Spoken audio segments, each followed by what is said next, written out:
తల్లి పిల్లాన్ని కూర్చోబెట్టి 2 ముద్దలు తినిపించాలంటే ఫీడింగ్ యంత్రం అని ఒకటి కొనేసి తల్లి స్థానంలో దాన్ని పెట్టి యూ ఫీడ్ మై బేబీ అని దానికి మిషన్ ఆన్ చేస్తే అది నోట్లో పెడుతూ ఉంటే ఆ ప్లాస్టిక్ చేత్తో పెట్టిన అన్నాన్ని ఈ పెట్ట తింటూ ఉంటే ఎప్పటికైనా ప్రేమ నిలబడుతుందా?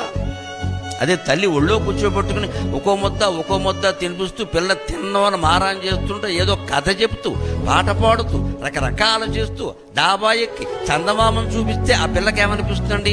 నేను 2 ముద్దలు తినడానికి నా తల్లి ఇంత కష్టపడింది, ఆ తల్లి వృద్ధాప్యంలో నేను పెట్టిన ముద్దలు తినాలి కదా, నా జీవితం పండాలి కదా అని అనిపించదా?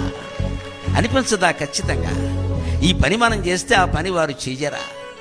ఇవాళ తల్లులకి తండ్రులకి పిల్లలు భారమైపోతే రేపొద్దున వాళ్ళకి 40 ఏళ్ళు వచ్చాక వాళ్ళకి తల్లిదండ్రులు భారమైపోయారంటే ఆశ్చర్యం ఉంది. మీరు మమ్మల్ని చూడలేదు, మేము మిమ్మల్ని చూడము, మీరు మమ్మల్ని పుట్టగానే హాస్టల్లో బారేశారు, మేము పెద్ద అయ్యాక మిమ్మల్ని ఓల్డేజ్ హోమ్లో బారేస్తాం, నమః శివాయ అయిపోయిందే. దేనికి దానికే.